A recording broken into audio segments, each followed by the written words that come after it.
ni mu mvura nyinshi. Dogisi na mama we ntabwo rwose baba bari kuyumva, dore ko baba bahagaze ku gituro aho baba bamaze gushyingura papa wa Dogisi. Imvura rero iba iri ku mugongo, ariko ntabwo baba bari kuyumva, baba bari kurira ubona rwose ibibazo byabarenze, dore ko baba bari kwibaza ikigiye gukurikira nyuma y'urupfu rw'uyu mupapa wa Dogisi. Aba bombi rero baguma hano nubwo abandi bose baba batashye. Mu kanya gato bajya kubona bakabona imodoka nziza iraparitse, havamo rero umugabo maze agahita ababwira yuko yaraje kubibutsa ko nubwo uyu mugabo yamaze kubura ubuzima, ariko bafite ideni rinini kandi bagomba gutekereza uko bagomba kuryishyura. Mama wa Dogisi yaratunguwe ati none se ntabwo mushobora kwihangana? Nibwo nkibura umugabo wanjye, dore rwose sindava no ku gituro, none kandi muje kunyishyuza. Dogisi we rero yari yumiwe kuko ibi bintu ntabyo yari azi by'aya madeni. Yari ari kureba mama we nkaho rwose ari kureba filime, gusa ntabwo yabashaga kumubaza ibiri kujya imbere hano. Uyu mugabo rero yahise amubwira ati uko byagenda kose amafaranga ya banki bagomba kwishyurwa, gusa nagerageje kuvugisha umuyobozi wanjye, yambwiye yuko yabahaye amezi 2 gusa. Ubwo rero mugomba gutekereza uko bigomba kugenda, ariko nyuma y'amezi 2 ubwo nyine nzagaruka kandi nizere yuko amafaranga azaba yarabonetse. Mama wa Dogisi yaramubwiye ati wakoze kubw'ibyo wakoze byose, ubwo ahasigaye nyine dutegereze ubufasha bw'Imana, naho twebweho rwose ntabwo tuzi icyo gutekereza. Uyu mugabo yamaze kugenda, maze Dogisi abaza mama we ati mbwira, papa wacu adusize mu ideni? Naho mama we ati cyane rwose, kandi ni ideni rinini. Dogisi rero yatangiye kurira cyane, noneho arasakuza ati ibi bintu kubera iki ntigeze mbimenya mbere? Mama ati iyo ubimenya se wari gukora iki? Papa wawe yahoraga ambwira ko rwose ntagomba kugushyira mu bibazo, ariko n'ubundi nawe ryari ryaramunaniye kuryishyura. Gusa ni ibibazo rwose ndi kwibaza ubuzima bwacu bugiye gukurikira, nkumva binteye ubwoba kubera ko sinzi aho tugiye kwerekeza. Dogisi rero yabajije mama we amafaranga nyine bagomba kwishyura, maze asanga nyine barimo miliyoni 5, ariko nanone bagomba kuzajya bishyura 350 bya buri kwezi. Nyamara nta kintu na kimwe bari basigaranye uretse akabutike gatoya gusa, nako rwose byagaragaraga ko icyo kashobora gusa ari ukuvamo ibibatunga, ariko aya mafaranga bidashoboka ko bayabona. Dogisi rero ntabwo yari afite umwanya wo kwicara, dore ko bageze mu rugo maze ahita abwira mama we ko agomba gushaka icyo gukora uko byagenda kose. Mama we rero yamubajije icyo agiye gukora, naho Dogisi ati urabizi nyine mfite diplome ya kaminuza, ngomba gukora uko nshoboye kose maze ngatangira kudepoza akazi nzabona kariko kose, kabara ko kukubura muri ofisi, kabara ko gushyira ibitabo ku murongo, simbizi, gusa akazi kose nzabona nzagakora kuko rwose nta mahitamo dufite. Mama ati ariko mwana wanjye, urabona warize muri kaminuza ihenze, warize ukiga ariya mashuri yose n'iriya myaka yose kugira ngo uzajye kwegeranya ibitabo cyangwa se gukoropa? Naho Dogisi ati none se urabona se hari ahandi hantu heza wandangira, nibura ngomba rero njya gushaka akazi? Urabizi ko n'ubundi nagerageje ariko nkakabura. Kuri iyi nshuro rero noneho ntabwo ndi kurobanura, akazi akariko kose nzabona ngomba kugakora. Yahise atangira kudepoza rero ahantu hose asaba akazi k'ubusekreteri, dore ko ariko konyine yatekerezaga ko nibura yabona byoroshye. Nyuma y'icyumweru rero ibi bibaye, Emi aba yicaye muri biro ye, ibi dosiye byamubanye bidosiye. Ahamagara rero asista we maze agahita amubwira ati ariko bimeze bite, kubera iki ntari kubona sekreteri, ko ibi bintu rwose bikabije? Naho rero uyu mu asista we ati twagerageje kureba abapurayinze bose, ariko twasanze nta n'umwe ukwiriye kuba sekreteri wawe, nako nawe wabyenyurizamo amaso ukirebera. Emi rero yahise amubwira ati ariko se aba bakobwa bose babashije kwa purayinga, wagira ngo rwose nta bwenge bagira cyangwa ntabwo bigeze bakandagira mu ishuri? Nta n'umwe rwose wabasha kuba sekreteri wanjye. Nkeneye umusekreteri usobanutse, uzi ubwenge, ujijutse, kandi nyine ndamukeneye byihutirwa. Ntabwo numva ukuntu nabura sekreteri hakaba hashize ibi byumweru byose. Uyu mu asista we yahise amubwira ati ariko bosi, ati hari umwana w'umukobwa wadepoje hano, ati hashize icyumweru kimwe, ati gusa nyine ikibazo cyewe nta nubwo tugeze tumukoresha ikizami, gusa nyine afite diplome nziza cyane nta nubwo yakabaye asaba akazi k'ubusekreteri. Ikindi kandi azi ubwenge cyane rwose mu buryo bugaragara, ariko nyine ntabwo twigeze tumuha ikizami kuko twabonaga atabereye kuba sekreteri wawe. Naho rero Emi ati hanyuma se niba azi ubwenge kandi nyine akaba afite diplome yaranadepoje kuba sekreteri wanjye, kubera iki ataba we? Naho rero uyu mu assistant ati nyine umurebye uko agaragara ntabwo rwose yambara nk'umuntu nyine waba sekreteri wawe. Emi ati ariko ubundi ugira ubwenge cyangwa noneho ntabwo ukigira? None se ninde wakubwiye ko nkeneye umumodo uzaza kudefira hano? Nkeneye umuntu wo gukora akazi neza, kubera ibyo bintu uri kubyibagirwa. Ibyo kwambara n'ibyo kutambara ntabwo bindeba. Icyo nshaka ngiyewe ni umuntu unkorera akazi neza kandi umuntu usobanukiwe. Gira vuba ahubwo hamagara uwo mukobwa byihuse. Naho rero uyu mu assistant yahise amubwira ati yego rwose ngiye guhita muhamagara.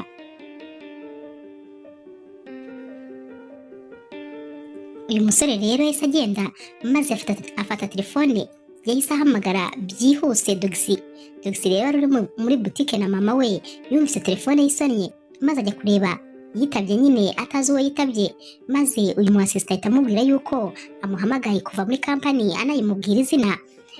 Gheez rero acyumva ibi yahise apfuka telefone amera nk'uyigije hirya gatoya maze atangira guseka. Yarongeye ahita yisubiza ku gutwi maze aramubwira ati yego rwose ni njyewe Gheez muri kuvugana. Uyu mu assistant yahise amubwira ati urakenewe kuri company yacu byihuse, sinzi niba wabasha kuhagera nyuma y'isaha imwe gusa. Gheez yahise amubwira ati yego nta kibazo. Ati none se ni amahoro ko mumpamagaye? Naho rero uyu mu assistant yahise amubwira ko nyine ari iby'akazi n'ubundi bamuhamagariye. Gheez yatangiye kubyina maze nyine akubye telefone yahise abwira mama we atumva mama ubu noneho ndashubijwe, kampani imwe muri za zindi zose nadepojeho irampamagaye kandi rwose bisa nkaho banyemereye akazi, ndumva afite ibyishimo ntabwo ushobora kubyumva. Mama ati none se ni akazi k'ubusekreteri? Naho rero Gheez ati yego rwose. Mama we ati ariko ubu koko amashuri yose wize warayize kugira ngo uzabe sekreteri? Naho Gheez ati ariko mama urongeye kandi none se nyine hari akandi keza ufite karenze aka ngo bari kumbwira nigireho? Mama we yahise aceceka maze Gheez ati ahubwo reka nitegure nihute ntaza no gutinda, kari akazi njyewe ndagakeneye ntabwo ushobora kubyumva. Yahise yitegura rero, dore ko nyine uyu mukobwa yambaraga ibintu bisekeje cyane, yambaraga ibintu by'ibijipo by'ibirumbiya noneho agashyiraho n'amakoti, amakoti y'abagabo nayo maremare ku buryo ikoti ryabaga ryenda kureshya n'iyo jipo yambaye. Ijipo niba yarageraga ku birenge, ikoti ryabaga rigera munsi y'amavi, mbese yabaga ashekeje rwose mu buryo bugaragara. Yahise rero aturamo n'ubundi rumbiya n'ikote maze nyine ahita agenda yerekeza kuri ya kampani. Akigerayo rero wa mu assistant yari amutegereje birumvikana. Naho rero ku rundi ruhande Emi yari ari muri biro ye ari kuri telefone ari kuvugana na mama we ati mama ndenda gusa ntabwo ushobora kubyumva, siniyumvisha ukuntu sekreteri twari dufite yaba yarasezeye ku kazi igihe nanjye nari ngiye kuri uyu mwanya. Sinumva ukuntu rwose atabashije kwihangana ngo dukomeze dukorane, noneho ukuntu yari umuhanga, yari umusekreteri rwose utabwiriza ikintu na kimwe. Ariko ubu noneho kugira ngo mbone nyine uwo duhuza mbona ko koko ashoboye akazi kanjye byaragoranye rwose. Akiri kuri telefone rero yumvise umuntu ari gukomanga, yahise abwira mama ati mama ihangane rero akazi ni kenshi turaza kongera kuvugana. Yavuye kuri telefone maze ahita abona hinjiye n'ubundi wa mu assistant we, gusa inyuma ye hari umukobwa. Akimukubita amaso yaramurebye ahera ku birenge ageza ku mutwe kuko uyu mukobwa nyine yari atangaje uburyo yari yambaye. Emilio yahise abaza assistant we ati uyu mukobwa se ninde? Naho rero assistant ati ni wa wundi nyine uje gukora akazi, ni wa wundi uje kuba sekreteri wawe. Uyu musore rero yaramurebye maze ahita amubwira ati waduha umwanya tukavugana gatoya? Assistant yagize ngo niwe babwiye agiye gusohoka ati oya navugaga uyu mukobwa ko yatereka tukavugana gato. Wa mukobwa rero yarasohotse nyine. Naho rero Emi yahise amubwira ati ariko se wowe ko nagutumye umusekreteri urumva nagutumye kuruni, nagutumye nyine umukobwa umeze gutya? Naho rero assistant yahise amubwira ati ariko nabanje kubigusobanurira, nabikubwiye ko rwose imyambarire ye itaberanye nyine no kuba sekreteri, ariko ndakubwiza ukuri uyu mukobwa ni umuhanga cyane, noneho na kampani aheruka gukoramo ndetse niyo yakozemo stage zigaragaza ko rwose ari umukozi w'indashyikirwa. Uyu rero ntabwo tugomba kumuhomba utitaye ku myambarire ye, kuko wambwiye ko n'ubundi udakeneye umumodo. Uyu mukobwa ni umuhanga cyane rwose, ubwo yavugaga ari no kumuhereza CV ye n'ibindi byose biyiherekeje. Emi rero yacishijemo amaso maze abona koko ibyo bamubwiye ni ibya nyabyo. Yahise amubwira ati okay, noneho nta kibazo, ngaho gira umuhamagare yinjire. Yaramuhamagaye rero arongera arinjira. Yaramubwiye ati harya wize kuyihe kaminuza? Uyu mukobwa rero yamubwiye kaminuza yizeho, dore ko yari kaminuza irenze cyane. Naho Emi yahise atangira kuvuga buhoro ati ikigaragara cyo nuko rwose abantu muri iyi minsi basigaye bagura amadiplome. Nizere yuko ibyo ndi kurebesha amaso hano ari nabyo biri muri uwo mutwe wawe. Naho rero Dogisi yahise amubwira ati ntuhangayike rwose, njyewe ntabwo nigeze ngura diplome. Diplome yanjye narayikobokeye, narize n'umutima wanjye wose. Diplome yanjye yaramvunnye bihagije. Hanyuma rero bishatse kuvuga yuko diplome yanjye ibyo yerekana ari nabyo kandi mfite mu mutwe. Ku byerekeranye n'akazi rwose byo ni mu akazi, ntuhangayike. Emile yahise amubwira ati nta kibazo, ati hanyuma rero uzatangira akazi ejo saa 9:30 buri munsi, nyine uzajya uza ku kazi saa 9:30. Dogisi yarishimye maze ahita amubwira ati murakoze cyane.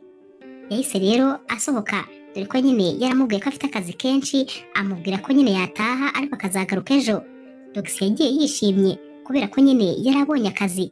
Gusa imyambarire ye n'ubundi Emi yasigaye yibazaho, yasigaye yibaza atari ko se ni gute umuntu yambara kuriya? Buriya yajya mu isoko maze akareba imyenda yose bacuruza agahitamo kugura iriya jipo na ririya koti. Yabitekerejeho maze araseka, nubwo rwose uyu musore ubundi yasekaga bigoranye, ariko imyambarire ya Dogisi yari yamukoze ahantu. Yahise yongera rero ahamagara sisita we maze aramubaza ati utabeshye ibintu wambwiye ni ibya nyabyo cyangwa namafashe umwanzuro mubi? Naho rero sisita we yahise amubwira ati uriya mukobwa wabonye avuga indimi 3 zose kandi nyine ziri internationale, harimo icyongereza n'igifaransa. Ikindi kandi uriya mukobwa akoresha neza cyane computer, ni umuhanga ibintu ndi kukubwira rwose, niwe musekreteri ukwiriye. Ibyo byo ndabizi, icyari cyambangamiye gusa ni imyambarire ye. Nawe rero kimara kumubwira ko udakeneye umumodo nahise numva rwose ko byoroshye. Emi rero yahise amubwira ati nizere ko rwose ibintu uri kumbwira ariko bimeze, kubera ko ari uko bimeze yaba ahuye neza n'umusekreteri nifuza unkorera akazi, kubera ko njye ntabwo njya nshaka abantu bize bakopera, mba nshaka abantu b'abahanga bazi icyo gukora. Mu masaha y'ijoro rero Dogisi yafashe telefone maze ahamagara musaza we. Yaramubwiye ati bro, nabonye akazi rwose, ariko nyine sinzi niba nzabasha kumara n'icyumweru kuri kariya kazi.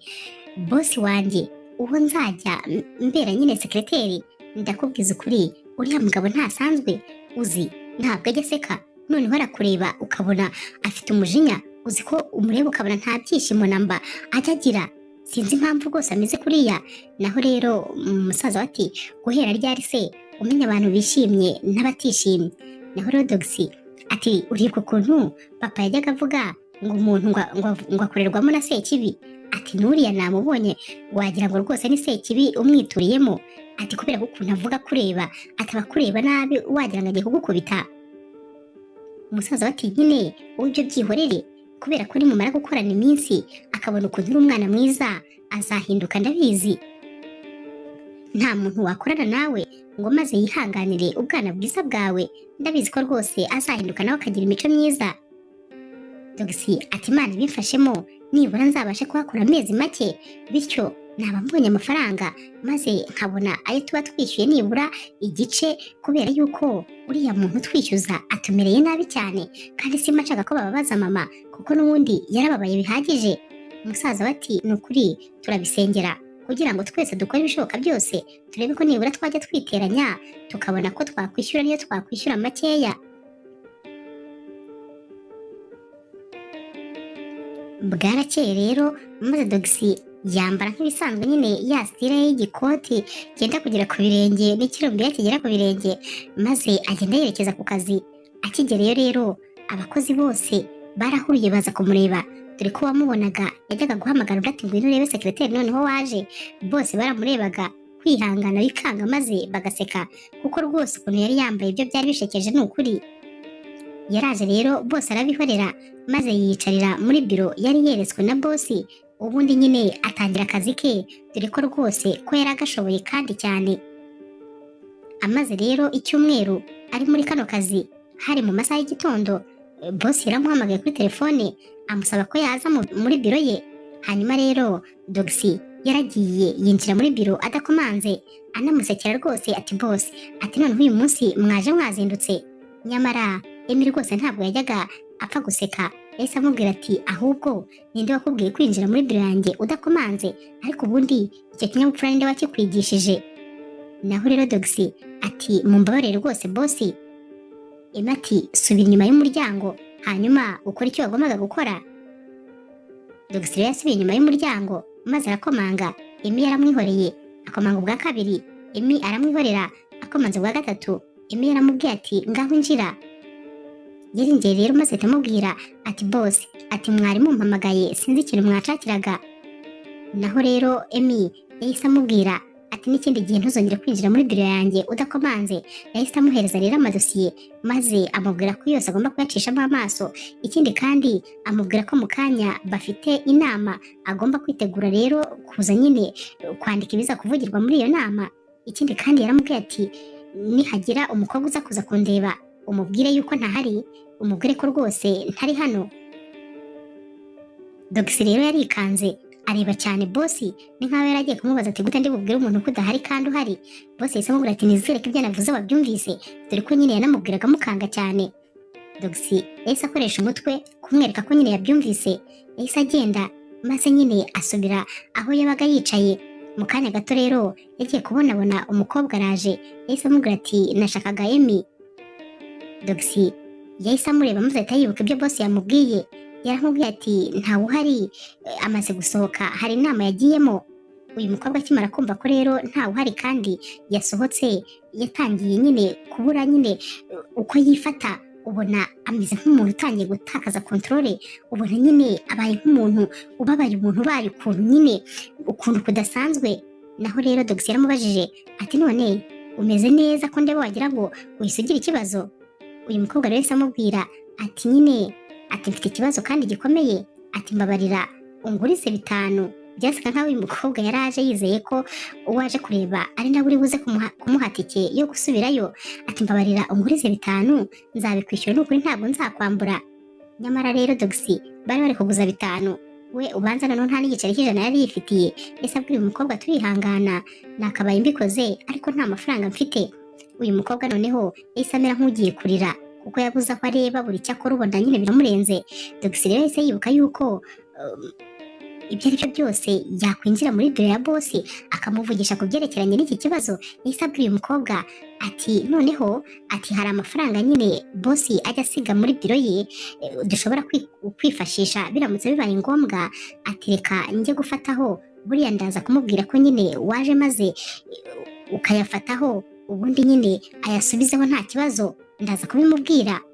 Uyu mukobwa rero yashatse kumukurikira ariko nyine Dogisi atamubwira ati hoya guma aho ngaho ndaje njye kuyagushakira, kubera ko nyine ntabwo Dogisi yashakaga ko amukurikira kuko urumva nyine yari guhita abona ko Emi ahari. Dogisi rero yagiye yinjira n'ubundi muri biro ya Emi maze ahita amubwira ati rero bosi, wa mukobwa mwambwiye ngo mbwire ko nyine mudahari afite ikibazo gikomeye, biragaragara ko ashobora kuba akeneye amafaranga make yo gukoresha, byamunaniye kuva hariya. Ubwo rero nari mubwiye ko hari ayo nje kwiguriza muri biro yanyu kuko natekerezaga ko nje kuyakwaka kugira ngo abashe nyine kugenda.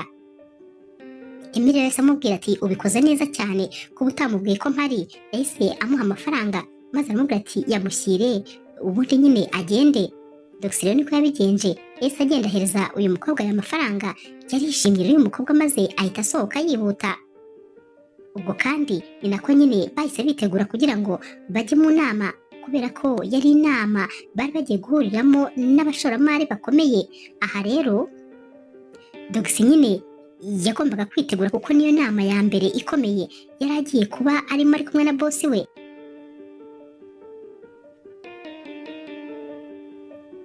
Umunsi rero wakurikiye Dogisi yagiye ku kazi yazindutse cyane. Hanyuma rero Emi we yaje nyuma ye akinjira. Dogisi yaramusuhuje nk'ibisanzwe naho rero Emi ati kubera iki waje kare, kubera iki waje ku kazi amasaha ataragera? Dogisi ati boss, nabonye nyine muza ku kazi muzindutse, ubwo rero natekereje ko nanjye ngomba gukora nk'uko mubigenza kubera ko mushobora kunkenera ntaraza ku kazi.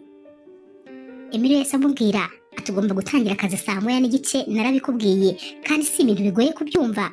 Ubwo rero urashaka kwangiza izina ryanjye n'izina rya kampani yanjye ku mbuga nkoranyambaga zawe, uvuga yuko ngukoresha akazi nkagukoresha amasaha menshi ku buryo noneho bigeze naho nkubyutsa butaracya izuba ritarava kugira ngo uze ku kazi. Ntabwo rwose ibyo bintu mbishaka, sinshaka kunyungiriza izina. Naho Dogisi ati oya rwose boss ntabwo nabikora kubera ko nyine ni njye mba nizanye kandi ni akazi kanjye. Naho rero Emi ati ndakubujije, ujye uza ku kazi saa moya n'igice, nicyo gihe cyawe cyo kuza ku kazi. Ntukaze ku kazi andi masaha ya mbere yaho, ndabazi rwose ubu ejo bundi wazaba utangiye kuvuga yuko ngukoresha ubutaruhuka. Yahise anigendera kandi rwose ubona birakariyemo, nyamara Dogisi we yari yabikoranye umutima mwiza kuko yatekerezaga ko nyine agomba nawe gutangira akazi kare, dore ko n'ubundi nta kindi yabaga ari gukora mu rugo. Emi we rero yageze muri biro ye maze atangira nyine gushakisha amadosiye yari akeneye, gusa kuyabona byaramugoye, maze ahita afata telefone ahamagara Dogisi. Dogisi rero yaraje amwitabye, maze bose ahita amubwira ati ndifuza ko ureba muri aya madosiye yose ari hano maze ukandebera yanditseho uko nyine umuntu ategura isoko mbere y'uko asohora igicuruzwa cye. Dogisi yatangiye kureba byihuse, maze rwose mu masegonda makeya iyi dosiye yarayibonye, yahise ayihereza Emi maze ahita amubwira ati hari ikindi se mwaba mukeneye boss? Emi yahise amubwira ati ikindi ni uko ndi busabe nyine ababishinzwe maze bakakwishyura amasaha y'ikirenga uba wakoze. Ati ikindi kandi nanone utegura inama mu kanya tugiye kujya mu nama, ubwo utegure nyine amadosiye arebana n'ibyo tugiye kujyamo. Dogisi yaramubwira ati ariko boss ntabwo rwose ari ngombwa ko banyishyura amasaha y'ikirenga. Naho Emi ati hanyuma se nigeze ngusaba uburenganzira? Nakwinformaga rwose ntabwo narindi kugusaba uburenganzira, ahubwo nyine nusohoka wibuke ufunge urugi. Dogisi rero yahise asohoka, dore ko rwose boss we ntabwo yajyaga avugirwamo habe na gatoya, icyo yavuze yabaga yakivuze kandi byarangiye. Mu kanya gato rero bagiye mu nama, uwo bari bari kumwe yatangiye kubabaza ati none se iyi produit yanjye murabona aricyo gihe kugira ngo ibe yajya ku isoko? Naho rero Emi yahise amubwira ati ngenda ndabona rwose ikeneye nyine utuntu dutoya cyane two kwitabwaho mbere y'uko ijya ku isoko. Uyu mugabo rero yitegereje sekreteri wa Emi ari we nyine Dogisi, maze ahita amubwira ati none se ko nawe uri kumwe natwe ntabwo waduha igitekerezo cyawe ukurikije ibyo twavuze? Emi yahise amubwira ati oya rwose si ngombwa kubera ko uyu ni sekreteri wanjye. Naho rero uyu mufatanyabikorwa we yahise amubwira ati ahubwo njyewe ndumva rwose ari ingenzi kuba yaduha igitekerezo, kuba ari sekreteri wawe nyine afite ibitekerezo uko byagenda kose. Dogisi rero yahise ababaza ati none se muranyemerera mbabwize ukuri nyine kuko mbibona? Naho uyu mugabo yahise amubwira ati cyane rwose ubwo burenganzira urabufite. Dogisi rero yahise ababwira ati igicuruzwa cyanyu ntabwo kiragera igihe cyo kujya ku isoko, rwose cyakeneye ibindi bintu byinshi kubera yuko ntabwo kiri gusubiza ibibazo abantu nyine bafite. Ntabwo abantu baramenya ngo iki gicuruzwa cyanyu cyakoreshwa gute, cyakemura ibihe bibazo. Hari ibintu byinshi cyane rwose bitarakemuka kuri iki gicuruzwa cyanyu. Ubwo rero ahubwo igikenewe ni uko twabafasha kugira ngo tugire ibintu bimwe na bimwe tunoza kugira ngo igicuruzwa cyanyu kibe cyajya ku isoko ari igicuruzwa nyine kizakiruzwa amaboko yombi. Uyu mufatanyabikorwa yahise avuga ati cyane rwose ibintu uvuze nibyo ndemeranwa nawe, ndetse rwose aka kazi turakabahaye kugira ngo mukiteho neza, noneho murebe ukuntu twazanagikorera publicité ubundi tukabona nyine kuba twagisohora. Gusa muri kano kanya wabonaga Emi yari afite ubwoba kuko yibazaga ibintu sekreteri wagiye kuvuga, maze akumva hari ashobora kuvuga ibintu bishobora gutuma kampani ye rwose itajya ahantu heza. Ariko nyamara ibyo yaravuze ahubwo byari bihise bimuhesha akazi kubera ko uyu mufatanyabikorwa yahise amubwira ati hanyuma rero ako kazi turakabahaye, ibisigaye rwose mubyiteho, tuzabishyura kampani yanyu nta kibazo, hanyuma muzabe namwe mudukorera publicité yuko nyine tugomba kuzatangira kucyamamaza kugira ngo tugishyire ku isoko.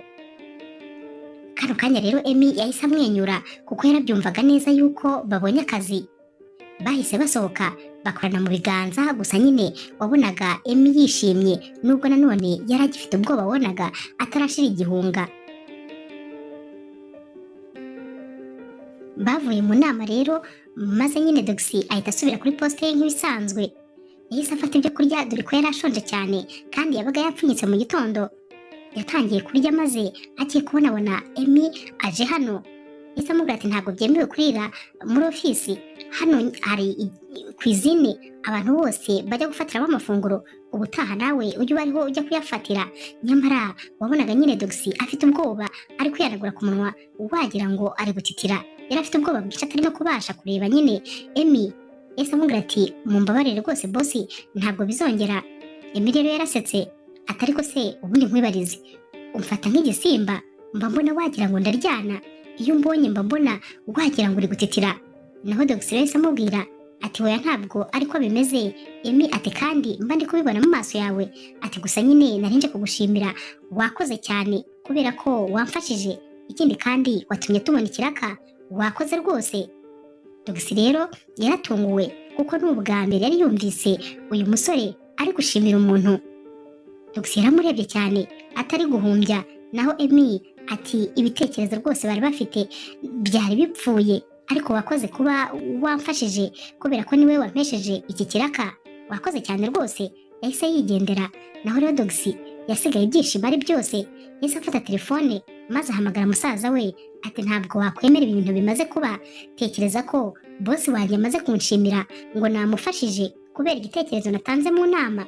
Ndumva nishimye ntabwo wabyumva, najyaga mbona nyine ari umuntu utajya wishima utajya useka, ariko noneho ndamubonye aseka, ukuntu yasetse ahita aba umusore mwiza, aba ari bogari, ariko nyine guseka wagira ngo barabimukubitiye kubera ko nk'igihe cyose maze hano ubanza ari ubwa mbere mubonye aseka.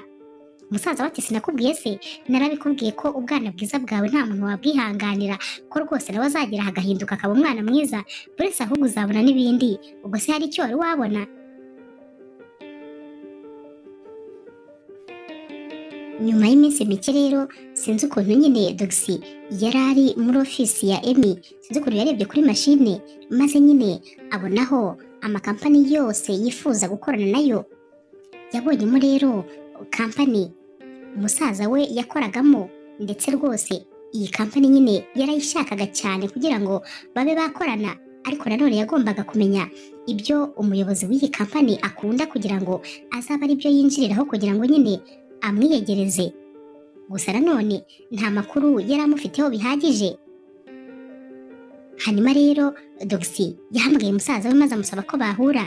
Bahuriye rero ahantu maze Gheez nyine abwira musaza we atumva ndifuza yuko wamfasha, hari ikintu nshaka kugusaba. Musaza ati banza umpere inkuru, cya gihe rero warambwiye ngo boss wawe yaragushimiye ndetse aranaseka.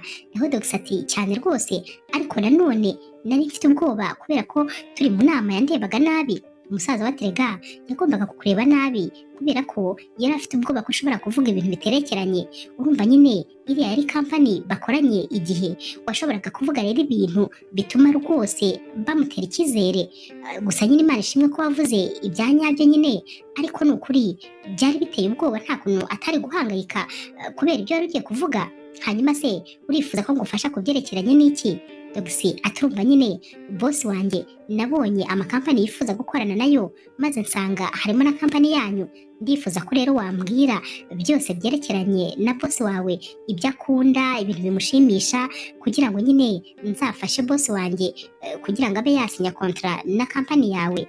Ndakeka ko kandi yahita amenya ko noneho ndi ku ruhande rwe bya nyabyo, maze rwose agatangira nyine no kunyisanzuraho, ntazagiye ahora ndakariye.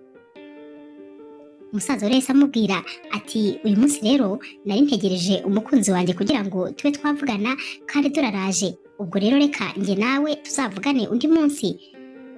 Gheez amubwira ati nta kibazo. Yasuhuje uyu mukobwa maze nyine ahita yigendera.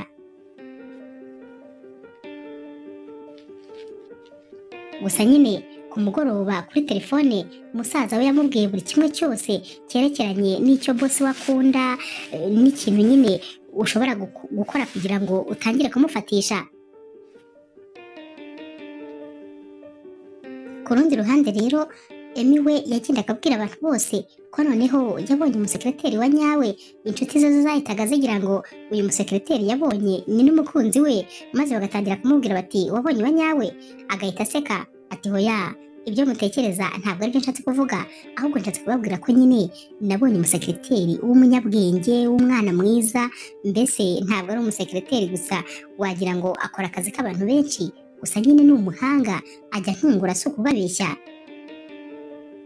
Urumva nyine ubundi kampani ya papa wanjye yayishinze ashyizemo imbaraga nyinshi cyane, nagombaga rero kuyibumbatira kugira ngo nyine ndebe ko yakomeza gutera imbere, ariko gukora njyenyine igihe nari maze nta muntu umfasha mfite, nabonaga ibintu bitangiye kundenga ku buryo nabonaga ntangiye gukora akazi nabi.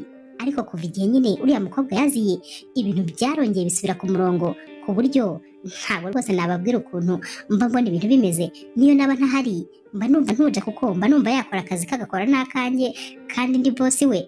Barasetse rero maze bahita bose bagira amatsiko yo kuzareba uyu mukobwa. Icyo batari bazi nuko n'uyu munsi yari acyambara cya kijipo cya rumbiya n'igikote, nyine yabaga adasobanutse rwose ukimukubita amaso, gusa nyine kari keza cyane, ariko nanone imyambarire yabaga afite yatunguraga buri muntu wese wamubonaga. Umunsi rero wakurikiye Gheez yagiye ku kazi yasaze nyine, kuko yari afite amakuru aremereye yumvaga ashaka guha bosi we, gusa uko yajyaga kuyamuha yumvaga ubwoba bwinshi, maze akananirwa kujya kumuvugisha, akongera kandi akagaruka muri ofisi ye yari afite ubwoba bwinshi bwo kujya kumuvugisha. Gusa yageze aho yihagararaho maze yinjira muri biro, nabwo yarahagaze maze yanga kugira ikintu amubwira. Emi ati ufite ikibazo? Gheez yaracecetse. Emi ati ufite ikibazo cyangwa ntacyo ufite? Gheez n'ubwoba bwinshi ati nyuma yo kumenya ko nyine washakaga rwose kuba wamenyana n'umuyobozi wa kampani, akiyivuga uyu musore yahise amureba cyane ati ibyo ngibyo wabibwiwe nande? Naho rero Gheez ati nabisomye ku gapapuro kari kometse kuri mashine yawe. Emi ati hanyuma usigaye unsaka, usigaye ungira mu bintu, ukangira mu madosiye y'ibanga, usigaye ujya mu bintu byanjye nta burenganzira naguhaye? Gheez rero yagiye kumubwira ati ariko mfite amakuru, ariko ntabwo rwose Emi yigeze areka arangiza iryo jambo. Yahise amubwira ati ndakwirukanye nsohokera muri biro. Uko Gheez yashakaga kuvuga niko Emi yazamuraga ijwi hejuru ati nsohokera muri biro vuba. Gheez rero yarasohotse ari no kurira rwose, dore ko nyine byari bimurenze kubera ko bari bamwirukanye. Naho Emi yasigaranye umujinya gukubita ku meza ati gute umuntu akwinjirira ku buryo buri kintu cyawe cyose aba yifuza kukimenya, n'ikintu utarabwira umuntu n'umwe?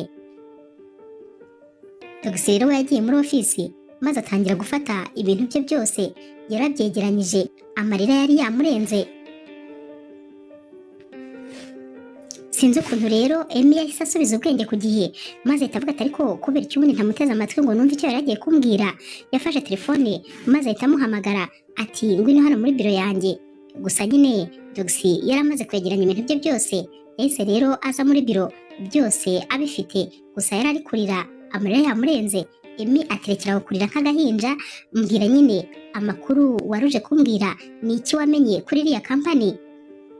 Gheez wari uri kurira yahise amubwira ati icyo namenye ni uko uriya muyobozi wayo buri wa gatanu aba ari muri biblioteke ari gusoma ibitabo. Ubwo yamubwiraga n'iyo biblioteke iyo ariyo. Ati ikindi namenye ni uko akunda imbwa cyane. Uramutse rero ufite amakuru ahagije ku bintu byerekeranye n'imbwa, wamusanga muri iyo biblioteke maze ugatangira kumuganiriza ikiganiro cy'imbwa kubera ko arazikunda cyane. Aho rero waba utangiye kumufatisha kuko byatuma akwitaho, maze mukaganira umwanya munini, ukaba waboneraho noneho kumuganiriza n'ibyerekeranye na bizinesi. Gusa ntugire ikibazo, ibyerekeranye n'imbwa ibyo umuntu agomba kumenya nabyo rwose nabikoreye amaresherishe, ndaza kukoherereza dokima maze uzayisome. Naho rero Emi wari wumvise atunguwe cyane, ndetse abonye amakuru y'ingenzi yari amaze igihe kinini cyane ashakisha, yahise atekereza ko uyu munsi ari ku wa gatanu, maze ahita abwira nyine Dogisi ati ahubwo nta mwanya wo guta dufite, fata ibintu byawe. Ubwo yamubwiraga nyine amadosiye, ubundi unsange mu modoka tugende, ibindi byose turaza kugenda tubivugana turi mu modoka, ni nabwo kandi uri bugende unsobanurira neza ibyerekeranye n'imbwa, ibyo nakabaye menya. Turagerayo namaze gufata amakuru ahagije, kandi ceceka, reka gukomeza kurira, uzi kuri kurira nk'agahinja neza neza. Dogisi rero yahise yihanagura, maze nyine ajya mu modoka. Yatangiye kugenda asobanurira bosi we, amubwira ibintu byinshi cyane, ku buryo bagiye kugera kuri ya biblioteke. Bosi Emi yamaze gufata amakuru ahagije, yarinjiye rero nk'uko rwose Dogisi yari yabimubwiye, maze asanga wa muyobozi wa ya kampani niho ari. Yagiye rero nk'uwirebeshwa ibitabo, maze atangira kwirebeshwa nyine ibitabo bivuga ku buzima bw'imbwa, ndetse rwose anivugisha ati ngewe nyine nkunda imbwa cyane, ndifuza igitabo kivuga ku bintu byerekeranye nayo. Ubwo nyine yabivugaga yegereye wa mubosi yashakaga kuvugisha. Uyu mubosi rero nawe yumvaga ijambo nyine ryerekeranye n'iki gisimba cy'imbwa, yahitaga yumva nyine abaye interese, yahise ahindukira maze areba uyu muntu uri gushaka ibi bitabo. Yaramubwiye ati nanjye ibitabo ndabikunda cyane, nibyo nkunda gusoma iyo ndi hano. Yatangiye kumwereka rero bimwe na bimwe muri ibi bitabo. Bose batangiye kuganira ku bitabo, ndetse batangira nyine no kuganira ku byerekeranye n'imbwa, dore ko Emi yari yafashe amakuru ahagije. Uyu mugabo rero yatangiye nyine kuba interese, ndetse rwose ubona ashimishijwe no kuba ari kuganira na Emi. Baraganiriye kugeza aho Emi nyine atangira kugenda amujyana mu bindi, kugeza naho batangiye kuganira noneho ibintu bya bizinesi. Bahanye gahunda ko bazahura bagasangira agakofi, ubundi nyine bakaba noneho baganira byimbitse. Uyu munsi Emi yarishimye cyane, kubera ko uyu mwanya yari yarawubuze rwose wo kuba yahura n'uyu mugabo. Noneho kuba yaramuhaye nimero, ndetse anamubwiye ko rwose bazahura bagasangira agakofi, byari intambwe ikomeye cyane.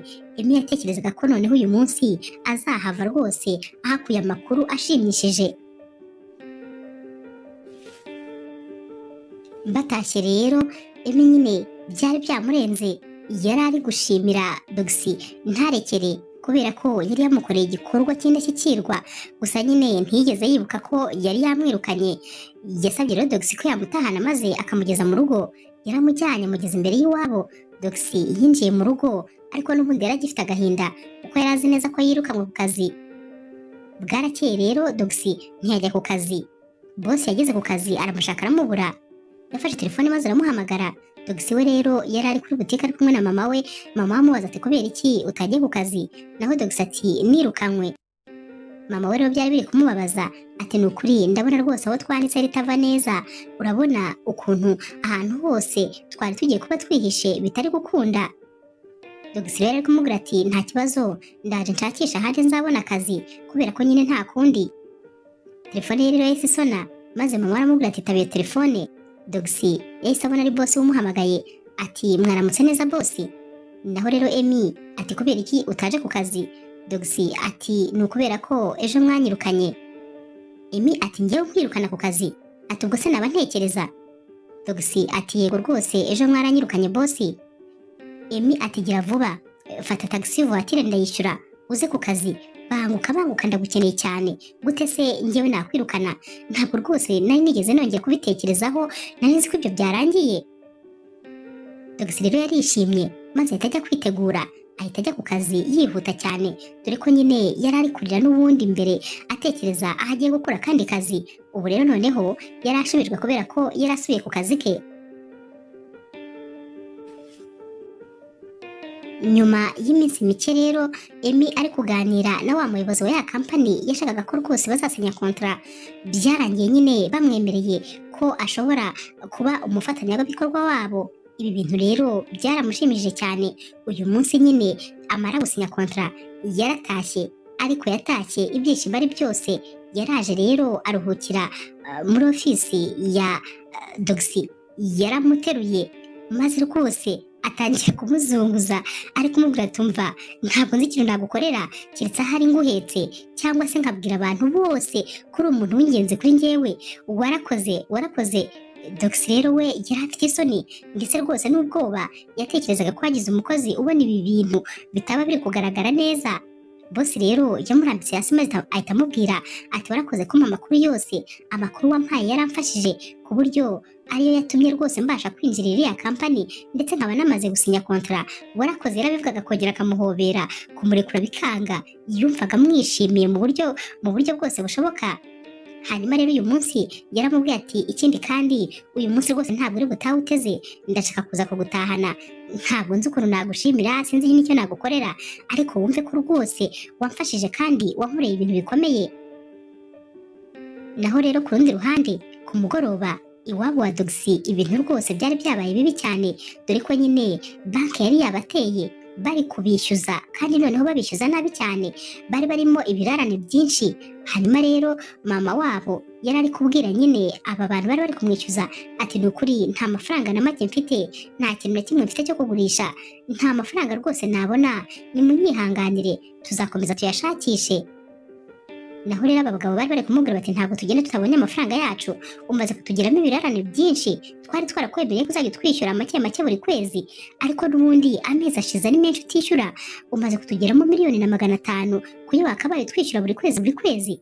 Kwihanganira rero byararangiye, ntabwo rwose tugishoboye kukwihanganira, ugomba kuduha amafaranga yacu, uyu munsi ntabwo turi buyasige. Nawe ati nukuri niyo mwahagararaho umwaka wose nta mafaranga mwabona kubera ko ntayo mfite, sinzi impamvu ndi kubibabwira maze rwose ntimubyumve. Bari bamumereye nabi cyane rero, ndetse rwose yatangiye kurira ubona byamurenze. Hanyuma imodoka yahise iparika hano, Gheez rero ese abona ko iwabo byakomeye, yaje yihuta yegera mama we. Naho rero uyu musore wari umuzanye Emi nawe yahise aza yihuta kugira ngo bumve ibyabaye. Yumvise rero bari gutuka mama wa Gheez cyane rwose, ubona bari kumubwira amagambo akakaye. Yahise ababaza ati hano habaye iki? N'aba bagabo bati uyu mugore umugabo we yafashe ideni none ntabwo bigeze batwishyura, twamuhaye amezi yo kwishyura none rwose amaze kutugeramo ibirarane byinshi, dukeneye amafaranga yacu. Naho rero mama wa Gheez ati rwose ntabwo nanze kubishyura, ahubwo nuko ubwishyu ntabwo mfite. Emile yahise ababaza ati none se abarimo amafaranga ngahe? Nabo bati aturimo 5,000,000. Naho rero mama wa Gheez ati ariko mwari mwarambwiye yuko ntazabishyurira rimwe, nzagenda mbishyura buhoro buhoro. Aba bagabo bati none se igihe twaguhaye cyo waragishoboye? Ubu ngubu maze kugeramo 1,500,000 utarishyura, kandi wakabaye wishyura 350,000 bya buri kwezi. Emile yahise ababwira ati nimutuze rwose, niba ari uko mwemeranyije yuko mugomba kuzishyurwa, ndagira ngo mbabwire ko muzishyurwa amafaranga yanyu yose kandi akazashyiramo, gusa nyine mukazajya mwishyurwa buri kwezi nk'uko nyine mwabivuganye. Harya mumbwiye yuko ubu ngubu yarabagezemo angahe? Baramubwiye rero maze ahita abwira mama wa Gheez ati mpa konte yawe maze ngushyirireho amafaranga ubishyure. Gheez ati hoya mbabara rwose wibikora kubera ko ibi ni ibya famiye yanjye. Naho rero Emi ati wikwihagararaho wiyemera, ubu se urumva ko washimishwa no kubona mama wawe abantu bari kumuterera hejuru gutya? Gheez yarabirebye maze abona ko ntabwo byamushimisha. Yahise rero aceceka, maze mama wa Gheez ahita atangira kubwira nyine nimero za konte Emi yahise amwoherezaho amafaranga mu mwanya nk'uwo guhumbya. Mama wa Gheez yaramushimiye biramurenga, hafi gupfukama hasi kubera ko rwose yumvaga wagira ngo ni nka marayika murinzi uje kumufasha. Uyu musore rero yahise abwira aba bagabo bari kwishyuza ati ikindi kandi buri kwezi muzajya mubona amafaranga yanyu rwose, ntimuzongere kuza guterera hejuru y'umuryango. Naho aba bagabo bahise babaza mama wa Gheez bati none se koko urayabonye? Ati nimumpe konte yanyu maze mbishyure. Yahise rero abishyura ya 1,500,000 yarabagezemo, ubundi nyine bahita bataha. Naho Gheez we rero yahise aherekeza Emi arongera amugeza ku modoka. Yaramubwiye ati urakoze cyane, ntabwo ushobora kubyumva ikintu nkoreye. Emile yahise amubwira ati hoya ahubwo ni wowe wakoze, ni wowe mpora nshimira cyane kubera ko wagejeje ku bintu byinshi cyane, uzi ibintu byose wamfashije, ntabwo nabona icyo kwitura. Gusa nanone icyo nshaka kukubwira imbere y'amaso yanjye uri umuntu w'ingenzi cyane. Uyu munsi rero Gheez yabonaga Emi yahindutse, ukuntu yamuvugishaga, ukuntu yamurebaga ntabwo rwose byari bisanzwe. wabonaga afite umutima mwiza akeye mu maso, atari wa musore wajya guhora yijimye. Yahise amubwira rero ati ndabizi ko nyine ubu rwose mama wawe agukeneye iruhande rwe, ariko nanone ntuzigere wibagirwa ko uri umuntu w'ingenzi mu buzima bwanjye, kubera ko wamfashije ibintu byinshi kandi watumye ngera kuri byinshi. Dogisi rero aramubwiye ati murakoze rwose kuba mumbwiye ko hari ubufasha nabahaye, ubwo nyine reka ngende njye kureba mama. Naho rero Emi ati nahejo tuzahurira ku kazi, gusa nyine muze kugira umugoroba mwiza. Dogisi yari yumiwe ukuntu uyu musore yari ari kumubwira neza. Bwarakeye rero mu gitondo maze mama arabyuka ategura amafunguro, ati nifuza ko aya mafunguro wayankirira bosi wawe nk'uburyo bwo kumushimira. Dogisi ati hoya, ntabwo nshobora kujyana ibyo byo kurya rwose, kubera ko bosi wanjye simpamya ko yanabyakira. Mama ati none se hari ubwo biroze, hari ikibazo na kimwe bifite? Dogisi ati none se ibintu yagukoreye urumva wamushimira umuha ibyo kurya? Mama ati none se si ugukora nyine akantu kamwereka ko gusa mushimiye, ntiwambwiye se ubundi ko atari mariye? Naho Dogisi ati kuba atari mariye se bivuze ko yishwe n'inzara? Ntabwo rwose nabijyana. Byarangiye rero yanze kubijyana, nyamara mama we yashakaga ko rwose abijyana ku kazi, ariko Dogisi n'ubundi wari utarisanzura kuri Emi, yumvaga atamuhinguka imbere n'ibyo kurya, yumvaga atamukira.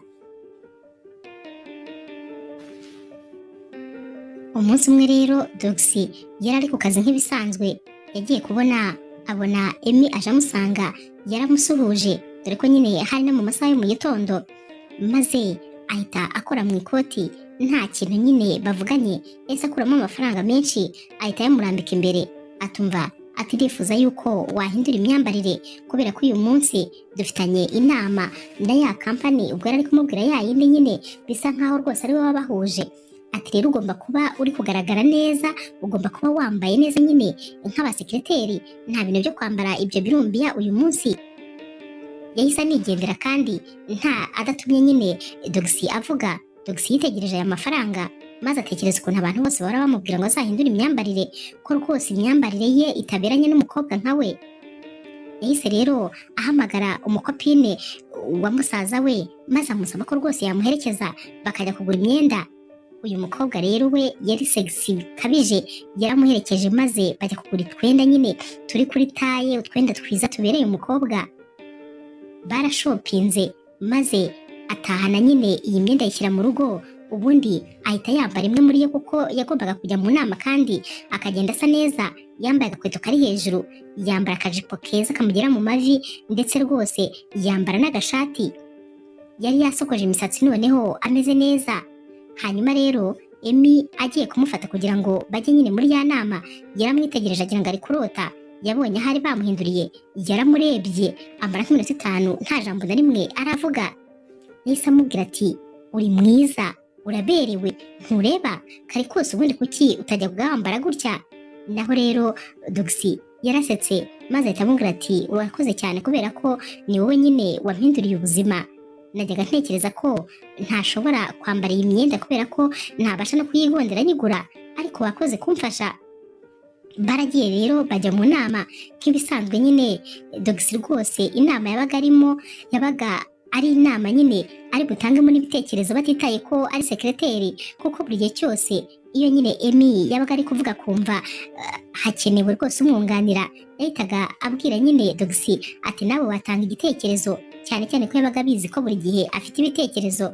Hanyuma rero uyu munsi bavuye mu nama bahise banasohoka bajya ahantu bajya gusangira akantu, dore ko nyine uyu munsi Emi yari yishimye kubera ukuntu yabonaga uyu mukobwa noneho yabaye umukobwa mwiza, ndetse yumvaga yishimiye no kuba yagendana nawe.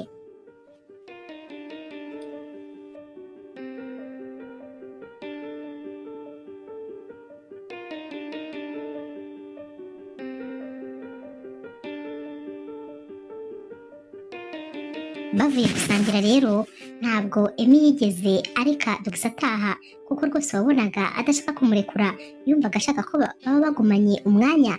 Yaramubwiye ati mbabarira tunyurane mu rugo iwanjye, ndifuza ko twasangira akarahure ka nyuma maze ukabona gutaha. Baragiye rero bageze mu rugo bari bishimye. Emi ari kumubwira tumva ntabwo ushobora kumva ukuntu ndi umunyamahirwe kuba narahuye nawe nkamenyana nawe, kubera ko mba mbona wagira ngo umugisha wanjye niwe wari uwufite. Kuva waza muri kampani yanjye ibintu byose byatangiye kugenda neza ndetse n'ibyari byarananiye byatangiye gushoboka. Warakoze rwose kuza mu buzima bwanjye, ntushobora kubyumva, gusa nyine hari ikindi kintu numva uyu mugoroba nifuza kukubwira. Muri kano kanya rero Dogisi yitegereje Emi cyane maze ahita amubwira ati mbwira nta kibazo. Emi rero mbere y'uko agira ijambo na rimwe amubwira yaramuhobereye maze Dogisi nawe aramuhobera.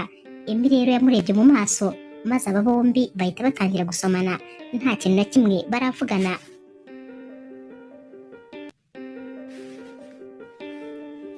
Sinzi ukuntu rero Dogisi yabaye nk'ugaruye agatima maze ahita amubwira ati umbabarire kubibaye.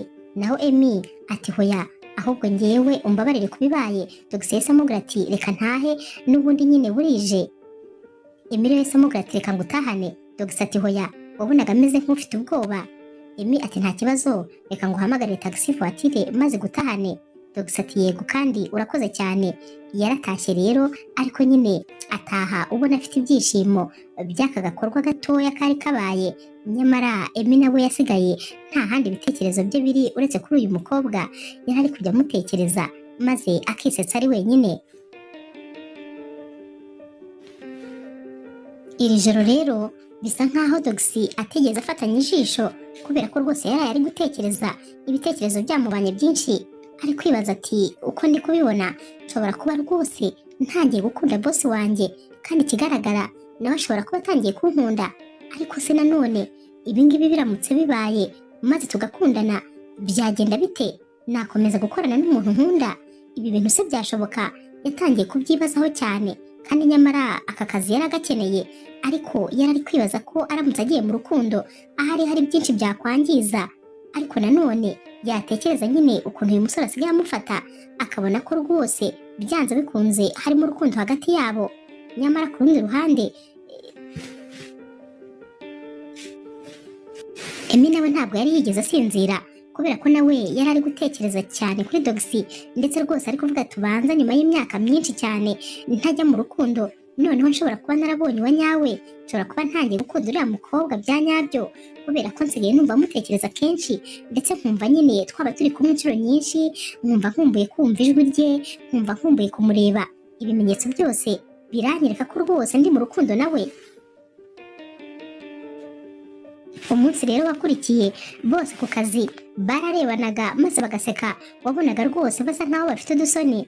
Hanyuma rero ku mugoroba ubwo nyine Emi yari atahanye Dogisi bari mu nzira bari mu modoka hagiyemo akaririmbo maze Dogisi ababwiye Emi ati aka karirimbo ndagakunda cyane, ati nkunda uturirimbo dutuje. Naho Emi atuzi ko nanjye ari uko, nanjye nkunda uturirimbo dutuje cyane rwose. Ndifuza rero ko nagusohokana nkakujyana ahantu hakunda kuba hari uturirimbo dutuje, ubundi nyine ukumva ukuntu haba haryoshye. Naho rero uyu mukobwa ati nibyo se, tekereza ko nta hantu na hamwe ndasohokera hari uturirimbo tumeze nk'aka ngaka. Emi yaramubwiye ati kuri iyi nshuro ya mbere rero ugiye noneho kuhavumbura, ngiye kuhakwereka, ugiye kumva ukuntu nyine ahantu haba hatuje haryoshye, ndashaka nyine kuhagusohokana. Barajyanye rero bajyana ahantu habaga hari uturirimbo dutuje, ahantu nyine habaga haryoshye rwose mu buryo bugaragara. Barasangiye ubundi batangira kuganira, maze uyu munsi Emi arerura maze abwira neza cyane Dogisi ko amukunda kandi rwose aba yumva nyine yifuza ko yamubera umukunzi. Dogisi nawe wari umeze nkaho rwose ariko ari kubyumva, yahise amubwira ati nanjye rwose ndagukunda, ariko nanone mfite ubwoba bwo kumenya nyuma y'ibyo ngibyo hakurikiraho iki. Naho rero boss we yahise amubwira ati hoya rwose ni ibisanzwe, nunyemerera urukundo humura n'ubundi umubano wanjye uzakomeza umere nk'uko byari bimeze ku kazi nyine, nzakomeza nta kibazo mbe boss wawe, nawe ube umukozi mwiza kuko mu buzima mba numva nta gutakaza. Uri umukozi w'umuhanga uzi icyo gukora nari nzi kukubwiriza, rero rwose mba numva nta gutakaza nk'umukozi, ariko nanone n'umutima wawe ndawukeneye. Bombi rero barasetse maze Dogisi ahita amubwira ati ndagukunda cyane rwose kandi nyine ndabyemeye kuba umukunzi wawe. Aba bombi barahoberanye, ibyishimo byari byose, maze barahaguruka batangira kubyina twa turirimbo dutuje nyine bari gucuranga.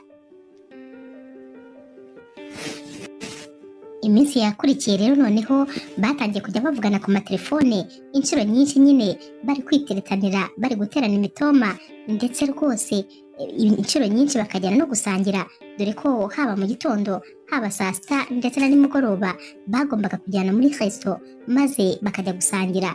Urukundo rwaba rero rwaragiye rurakura, nyamara wabonaga rwose Gheez ameze nk'aho yahinduye imyitwarire kubera ko yari asigaye afite ibyishimo bidasanzwe. Yabaga yicaye muri salo iwabo ari muri telefone atari kuyivamo, mama we yaramwitegerezaga maze akareba ukuntu aba ari kwisetsa. Umunsi umwe yaramubajije ati ariko muri telefone yawe haba harimo iki uba uri kureba ugaseka? Mbabarira umbwize ukuri, maze iminsi nkwitegereza nkabona rwose ntazi nyine ukuntu bimeze, mbwira niki kintu gisigaye kigushimisha ku buryo uhora wisekana? Gheez rero yagerageje kwikaruma ati ni ibintu bishekeje mba ndi kureba muri telefone. Mama we ati mwana wanjye narakubyaye ndakuzi, mbwiza ukuri ni ibiki bintu biri kugushimisha muri iyi minsi? Naho rero Gheez yahise amubwira ati mama urabizi nyine nta kintu naguhisha, ariko ubu tuvugana ndi mu rukundo, ubu tuvugana nsigaye nkundana na Emmy.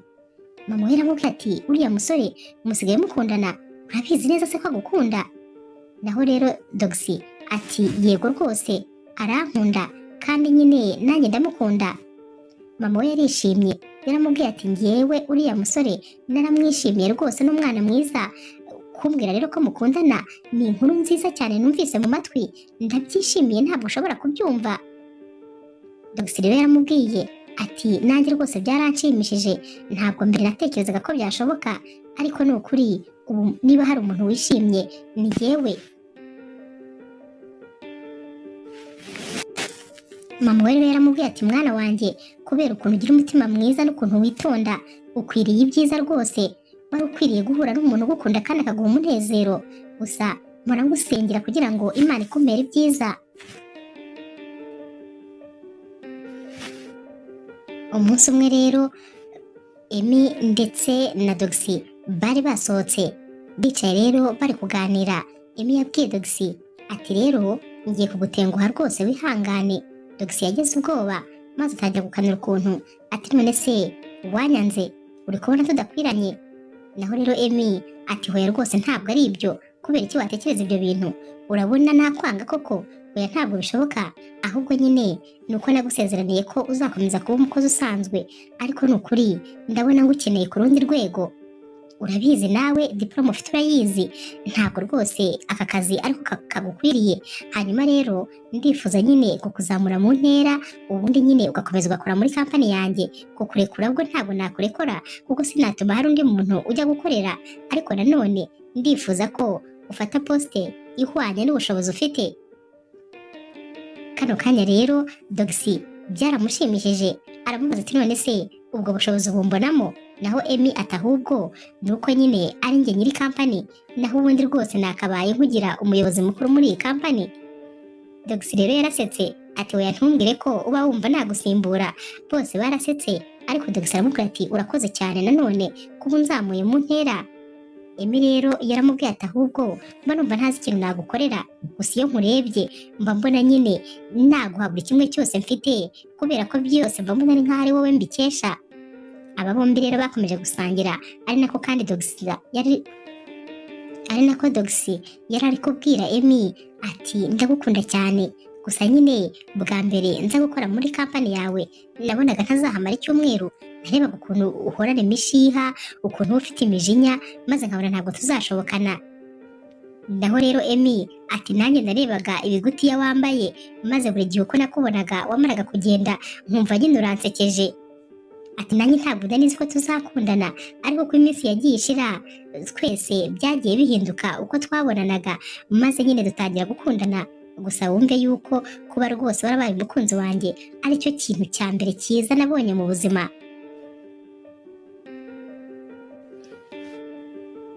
Umunsi umwe rero hari mu masaha ya saa sita, Emmy yahamagaye Gheez maze amubwira resto amusangamo bari basanzwe n'ubundi basangiriramo. Gheez rero yaramubajije ati kubera iki se wagiye unsize? Naho rero Emmy ati byantunguye rwose wihangane, gusa nyine reba ukuntu hansanga. Yahise amubwira kandi tubanguke kubera ko namaze kugutangira komande. Gheez rero ntabwo nyine yabitinzeho, yahise nawe atega maze abamusanzeyo, dore ko nyine yatezaga taxi voiture, yahise yihuta maze amusanga muri ya resto.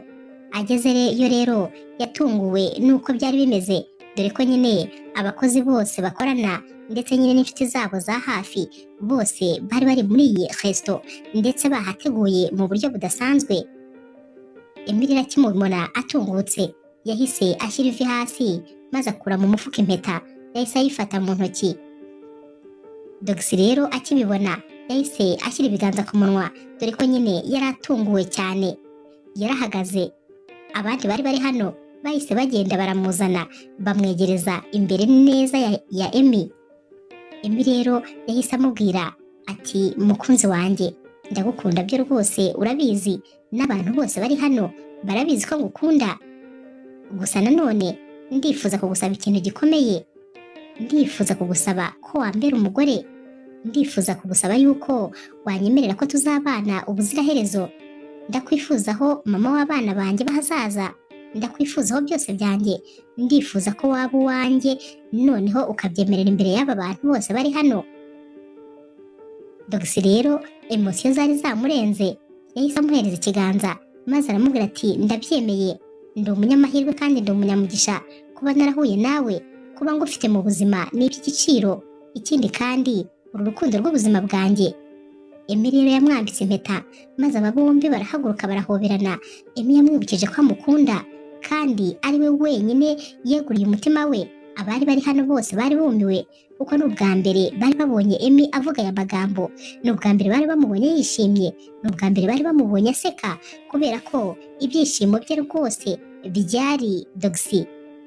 Gheez rero yarishimye maze akajya areba impeta akongera akayisoma, akongera agahobera umukunzi we ati ndagukunda cyane. Baraserebuye rero ibyishimo biba byose. Uyu munsi rero Gheez yageze mu rugo maze abwira mama we ibintu byose byabaye. Mama we yarishimye, ibyishimo biramurenga. Yaramubwiye ati ntabwo ushobora kubyumva ukuntu ndi kumva nishimye, ukuntu wagiye kuri kariya kazi nkubuza, ariko nyamara niho imigisha yawe yari iri. Gheez rero yahise amubwira ati mama, nanjye ndi kumva nishimye kubera ko nahuye n'umugabo w'inzozi zanjye. Ntushobora kumva ukuntu ndi kurota umunsi tuzaba twakoze ubukwe. Ndi kwibona umunsi nzaba ndi umugore we bya nyabyo, noneho twavuye no gusezerana mu mategeko. Mama ati humura kuko ibyiza byose urabikwiye. Nyuma y'iminsi mike rero Emmy yaje kureba mama wa Gheez maze nyine bicaye bari kuganira. Yaramubwiye ati rero mba numva nifuza yuko mwakwimuka muri iyi karitsiye, ndifuza kubagurira inzu ahantu heza, ikindi kandi ndashaka nyine kugukorera bizinesi noneho rwose ifatika, kubera ko ari umukwe wawe ndakora, ndetse hari n'umukobwa wawe nawe arakora kandi afite akazi keza. Ugomba rero kuba ufite ahantu wicaye heza rwose, maze iyi butike ukayihorera, dore ko nyine yacuruzaga butike yo muri karitsiye ubona itanafatika. Mama rero wa Gheez byaramurenze maze ahobera umukwe we. Yaramubwiye ati ndagushimiye kandi rwose nagushimiye guhera kera ibyo watangiye udukorera, ni ukuri warakoze kuza mu buzima bwacu. Naho rero Emmy ati ahubwo Gheez niwe wagushimirwa, kubera ko kuva yaza mu buzima bwanjye yazanye imigisha gusa.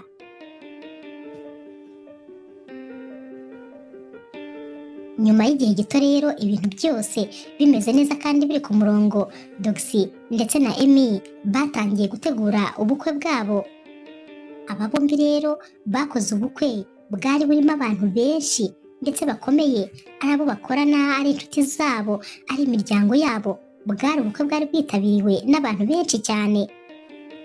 Gusa nanone abantu bose babwiraga Emmy bati niba hari umuntu washakanye n'umukobwa mwiza ni wowe. Icyo batari bazi ni uko mbere y'uko bamubona yari umukobwa rwose wari uciriritse cyane, wambaraga ibintu bidasamaje habe na gatoya, ariko ubu nyine yari asigaye ari umukobwa uri classe. Iyo wamurebaga wagira ngo ahari yavutse nyine azi kwambara gutya. Ubukwe bwabo rero burangiye baratashye maze bajya mu rugo iwabo. Bagezeyo rero kwa kundi abantu baba bari kuruhuka, Gheez yabwiye Emmy ati ntakubeshye n'ubu ndi kumva wagira ngo ndacyari kurota, none se koko ubu uri umugabo wanjye, ntabwo njye nawe tuzongera gutandukana. Naho rero Emi ati ahubwo mbwira, wowe uri umugore wanjye, nta wundi musore n'umwe uzongera kukureba. Bombi barasetse maze bahita bahoberana. Inkuru yacu y'urukundo rero naho tuyisoreje. Mwakoze kwikurikira. Niba ukunda inkuru z'urukundo zica kuri Zasha TV, ntukagende udakoze subscribe, like, share na comment. Ni inkunga ikomeye kuri twebwe. Ndabakunda cyane rero nk'ibisanzwe.